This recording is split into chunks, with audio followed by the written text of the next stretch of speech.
Football দুনিয়ার সব deal একদিকে আর রিয়াল মাদ্রিদের প্রেসিডেন্ট পেজ দাদুর খেলোয়াড় হাইজ্যাক একদিকে। ভাইরে ভাই, দলবদলের বাজারে নাটক তো অনেক দেখছি, কিন্তু এবারে নাটক সিনেমাকেও হার মানায়।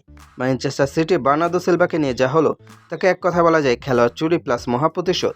খবর একদম গরম। বিশ্বস্ত সূত্র জানাচ্ছে পর্তুগিজ জাদুঘর বার্নার্দো সিলভা নাকি অ্যাথলেটিকো মাদ্রিদের সাথে চুক্তি পাকা করে ফেলছিলেন। বৃহস্পতিবার সকালে ডিল একদম ডান, পেপার ওয়ার্ক রেডি, শুধু সই করা বাকি। অ্যাথলেটিকো ডিরেক্টররা যখন শ্যাম্পেনের বোতল খোলার প্রস্তুতি নিচ্ছিলেন, ঠিক তখনই দুপুরের পর বার্নার্দো সিলভা ফোন দিয়ে বললেন, শোনেন ভাই, আমি আর আপনাদের ড্রেসিং রুমে আসছি না। আমার মনে হচ্ছে সাদা জার্সিটাই আমার গায়ে বেশি মানাবে। আমি রিয়াল মাদ্রিদে যাচ্ছি, গুড বাই। ব্যাস, অ্যাথলেটিকোর মুখ শুকিয়ে গেল। আর ওদিকে বার্সেলোনার অবস্থা তো আরও কেরোসিন। এই ডিলের পর সবচেয়ে বেশি স্ট্রোক করার অবস্থা কাজ জানেন? আমাদের প্রিয় বার্সেলোনা।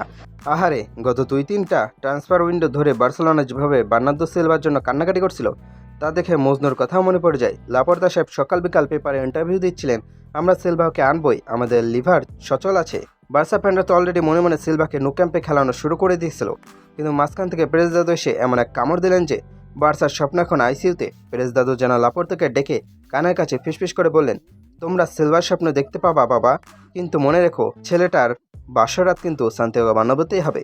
বার্সা ফ্যানদের এখন একটাই সান্ত্বনা, থাক ভাই, সিলভা বুড়ো হয়ে গেছি, আমাদের পেদ্রি গাভি ভালো। এবার আসে আসল টুইস্টে। ডিলটা কিন্তু বার্সার হাত থেকে হাইজ্যাক হয়নি, হয়েছে অ্যাথলেটিকো মাদ্রিদের পকেট থেকে। সাংবাদিক পেদ্রো ফোলানা তো বলেই দিলেন, বৃহস্পতিবার সকালে চুক্তিপত্র টেবিল পর্যন্ত চলে গিয়েছিল।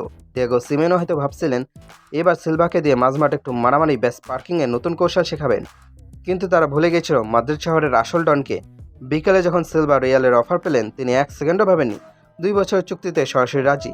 আচ্ছা, পেরেজ দাদু হঠাৎ কেন অ্যাথলেটিকের মুখে গ্রাস কেড়ে নিলেন? এর পেছনে নাকি আছে এক চরম ইগো আর প্রতিশোধের গল্প। কথায় আছে না, ডন যখন আঘাত পায় তখন সে কাঁদে না, সে প্রতিশোধ নেয়। গত সপ্তাহে অ্যাথলেটিকো মাদ্রিদ একটা বিশাল বড় ভুল করে ফেলছিল। হুলিয়ান আলভারেজের একটা ডিল নিয়ে তারা পেরেজ দাদুকে ডাইরেক্ট রিজেক্ট করে অপমান করছিল। পেরেজ দাদু হয়তো তখন সোফায় বসে চুরুট টানছিলেন আর মনে মনে বলছিলেন, এত বড় সাহস, আমার ডিল রিজেক্ট করিস? দাঁড়াও, তোমাদের ঘরে বউ থুড়ি, ঘরের প্লেয়ার কীভাবে চুরি করতে হয় আমি দেখাচ্ছি। ঠিক 1 সপ্তাহের মাথায় অ্যাথলেটিকোর সবচেয়ে বড় টার্গেট বার্নার্দো সিলভাকে মাঝপথ থেকে তুলে নিয়ে পেরেজ দাদু বুঝিয়ে দিলেন, বাপ্পি লাহিরি সোনা পড়ে আর পেরেজ দাদু প্লেয়ার ধরে। অ্যাথলেটিকো রিজেকশনের বদলা সিলভাকে কেড়ে নিয়ে এক ঝটকায় সুদে আসলে উসুল করে নিলেন দাদু। একেই বলে ওল্ড স্কুল মাফিয়া স্টাইল। তবে এই ডিলের পেছনে নাকি আরেকজন ওস্তাদের হাত আছে। তিনি আর কেউ নন, আমাদের সবার প্রিয় the special one Jose Mourinho.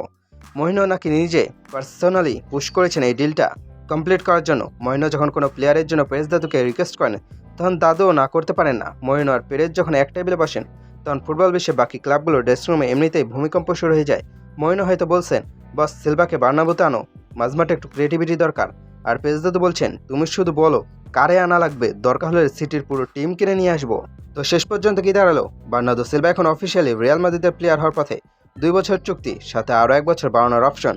Real Madrid already silver কাছে অফিসিয়ালি পেপারস পাঠিয়ে দিয়েছে, যাতে অ্যাথলেটিকো বা বার্সা রাতের অন্ধকারে আবার কোনো জাদুটনা করতে না পারে।